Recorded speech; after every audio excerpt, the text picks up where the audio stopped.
उसको एड्स हो गया। जी। तो ये पहले चेकअप नहीं कराए? जी नहीं। देखो, मैं कथाओं में ये बात बोलता हूं कि शादी करने के पहले लड़का लड़की का एक चेकअप करा लो, मेडिकल टेस्ट करा लो। अब देखो, लड़की का विवाह हो गया, पता चला कि एड्स है। एड्स का कोई रोग इलाज ही नहीं है। अब बताओ, लड़की की जिंदगी हो गई खराब। इसलिए शादी ब्याह करने के पहले आज के छोरा छोरी लिव-इन में रहते हैं, इनका एड्स टेस्ट जरूरी है। बोलो। राधा कृष्ण दासी रूबी गुरुदेव के श्री चरणों में कोटि कोटि प्रणाम करती है। जी। गुरुदेव, मेरा पूरा परिवार 10 सालों से आपकी कथा सुनता है, लेकिन कन्हैया ने 2025 में मुझे बुलाया और मेरे परिवार को भी। मैं धन्य हो गई आपके इस गौरी गोपाल आश्रम में आके। और आज कन्हैया ने मेरे मैया को, मेरे बाबा को, सबको बुलाया। और जैसे मैंने आपकी इस भूमि पर चरण रखा, वैसे एक व्यक्ति आए जो बहुत अच्छे, मतलब पैसे वाले थे, लेकिन आपके गौरी गोपाल आश्रम जो सामने है उसमें उनको अलाउ नहीं था जाना, क्योंकि उसमें सिर्फ महिलाएं जाती हैं। और उनकी मैया खो गई हैं और उन्होंने मुझसे मतलब रोते हुए कहा कि दीदी मेरी ये सहायता करो मेरी मैया को खुजवाने में। गुरुजी से कहना कि ये पोस्टर अपने यहाँ मतलब माइक में कह के बोल दें, मिल जाएंगी तो जरूर सूचना दे दिया जाएगा। और बोली गौरी गोपाल आश्रम में कर लो, जूम कर लो भैया, दिखा दो मैया गुम हो गई हैं तो चलो ठीक है। और गुरुजी तो बताएंगे। मेरा प्रश्न है जी कि गुरुदेव, क्या हर कन्या को विवाह करना आवश्यक है? आपका मन नहीं है? जी नहीं। क्यों? गुरुदेव, मेरे माता पिता कहना है कि मैं समाज को देख के मुझे विवाह करना जरूरी है। मतलब उन्हें लगता है कि समाज को देखते हुए तुम्हारा विवाह करना जरूरी, नहीं तो समाज जीने नहीं देगा। लेकिन मेरा उद्देश्य है कि मैं विवाह ना करूं, मैं आपके जैसे सेवा करूं। तो अभी मैं एक शिक्षक हूं, प्राइवेट इंग्लिश मीडियम स्कूल में पढ़ाती हूं और मैंने बीएड क्वालिफाइड किया है। अभी मेरी प्रिपेयरिंग चल रही है और मैं 30 से 40 बच्चों को कोचिंग भी पढ़ाती हूं। लेकिन आपके आश्रम में आने के पश्चात मुझे ऐसा प्रतीत हुआ कि अब मुझे कोचिंग फ्री कर देना चाहिए, क्योंकि मेरे पास जो ज्ञान है और मैं उसी से सेवा पहले स्टार्ट करूं। सही है। तो कोचिंग पढ़ाया करो, बच्चों को थोड़ा निःशुल्क पढ़ाया करो। जी गुरुदेव। तो इसके लिए मुझे अपने कोचिंग में शास्त्र अध्ययन भी रखना है, तो इसके लिए मुझे आपकी बहुत ज़्यादा ज़रूरत है। मुझे ज्ञान देने वाला कोई नहीं है। कौन सा ज्ञान चाहिए बताओ? मुझे अपने बच्चों को कैसे गाइड करूं? जैसे अभी आपने आज की कथा में बताया कि सीबीएसई बोर्ड के बच्चे तो हैं, पढ़ते तो हैं, लेकिन संस्कार नहीं है। तो उनके अंदर संस्कार कैसे डालूं? शास्त्र अध्ययन का ज्ञान कैसे दूं? क्योंकि हमारे गुरु तो आप हैं और हम आपसे 10 सालों के बाद आपकी कथा सुने, 10 साल लगातार, तो जाके आज मिले। कन्हैया ने मुझे बुलाया, तो आज मैं 7 से 8 दिन हो गया मुझे आए। मैंने हर जगह दर्शन किया, लेकिन जो चीज़ मैंने आपके यहाँ आके देखा, माँ की सेवा, भोजन जो आपके यहाँ चलता है, वो सब देख के मुझे ऐसा लगा कि सच में मैं जो अपनी मैया से कहती हूँ मुझे करना चाहिए। तो आप मेरी मैया को, मेरे बाबा को समझाइए कि विवाह ही सब कुछ नहीं होता। मैं अपने पैरों पे खड़ा रह के समाज की सेवा कर सकती हूँ। बिल्कुल कर सकते हैं, सही है। तो गुरुदेव, मुझे विवाह करना चाहिए, माँ बाबा की बात माननी चाहिए या कितनी बहन हो आप?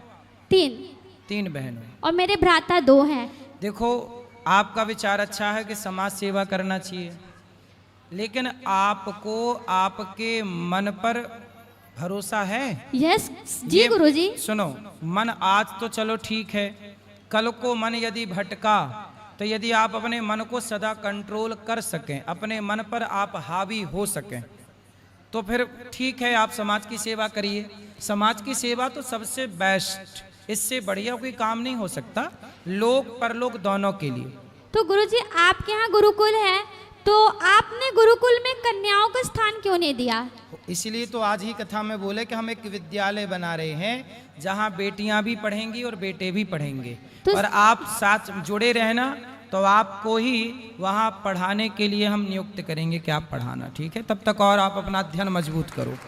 तो गुरुदेव, अभी मतलब कि मुझे क्या करना चाहिए? क्योंकि माँ बाबा बहुत ही जोरों से बच्चों को कोचिंग के दौरान कथा में जो हम अच्छी अच्छी बातें बताते हैं, आप थोड़ा भगवत गीता पढ़ना स्टार्ट करो। गुरुजी, हम भगवत गीता भी पढ़ते हैं, फिर वही अच्छी अच्छी बातें अपने बच्चों को बताओ, तो शिक्षा के साथ संस्कार तब बनेगा जब आप बच्चों को भारतीय प्राचीन भारत के विषय में बताओगे कि हमारे भारत में क्या था।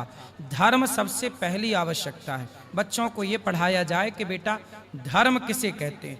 यदि दो चीजें पढ़ाई गई कि धर्म किसे कहते हैं और अधर्म किसे कहते हैं, आज बच्चों को पूछा जाए, यहाँ बैठे लोगों से पूछा जाए कि बताओ धर्म किसे कहते हैं और अधर्म किसे कहते हैं, बहुत सारे लोगों को पता ही नहीं कि धर्म क्या है और अधर्म क्या है। हम ये दो चीज़ें यदि बता पाएं बच्चों को कि धर्म क्या है, दया को धर्म कहते हैं, सत्य को धर्म कहते हैं, परोपकार परहित सरिस धर्म नहीं भाई, इसे धर्म कहते हैं। धर्म की बहुत गूढ़ गूढ़ बातें हैं। धर्म किसे कहते हैं? जैसे आप और मेरे बीच में कौन है? मेरे और आपके बीच में कौन है? गुरु और शिष्य का संबंध है। मेरे और आपके बीच में है धर्म। धर्म ही तो कहता है कि आप मेरे शिष्य हैं और मैं आपका गुरु हूं। वरना यदि लड़की को देख करके कोई लड़का गलत दृष्टि रखे या लड़की गलत दृष्टि रखे तो गलत दृष्टि भी तो रखी जा सकती है। पर मैं कहता हूं कि आप मेरी बहन हो, तो मैं कहता हूं मैं आपको देख रहा हूं तो बहन की दृष्टि से। ये कौन करवा रहा है मेरे से ये काम? मेरे भीतर का धर्म। मेरे भीतर का धर्म ही है जो हर स्त्री को माँ, बहन और बेटी के रूप में देखने के लिए विवश करता है।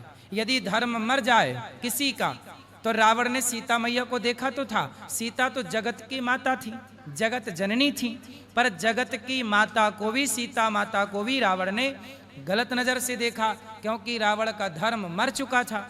यदि धर्म जिंदा होता तो रावण किसी स्त्री को, पराई स्त्री को गलत दृष्टि से देखता ही क्यों? दुर्योधन का धर्म जिंदा होता तो भरी सभा में नारी के कपड़े उतारता ही क्यों? इसलिए मूल बात है धर्म को जानना। आज ना हमारे देश में एक बहुत बड़ी विडंबना, हमारा देश पता है क्या है? धर्म निरपेक्ष।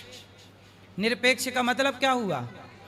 जीरो नहीं, सभी धर्मों को मानने वाला नहीं। निरपेक्ष का मतलब होता है सापेक्ष, और सापेक्ष का उल्टा निरपेक्ष। निरपेक्ष का मतलब होता है कि आप धार्मिक नहीं हैं। जी गुरुदेव। आप धार्मिक क्यों भैया? क्या किसी लड़की को बहन के रूप में देखना क्या ये धर्म नहीं है? यही तो धर्म है। रावण के भीतर धर्म होता तो क्यों देखता? जी गुरुदेव। आज तुम कह रहे हो धर्म निरपेक्ष। धर्म निरपेक्ष बन गया तभी तो बलात्कार हो रहे हैं। धर्म सापेक्ष होता तो बलात्कार क्यों होता? लोगों को पता होता कि बेटा किसी लड़की को देखना गलत है। अब धर्म का पाठ है ही नहीं।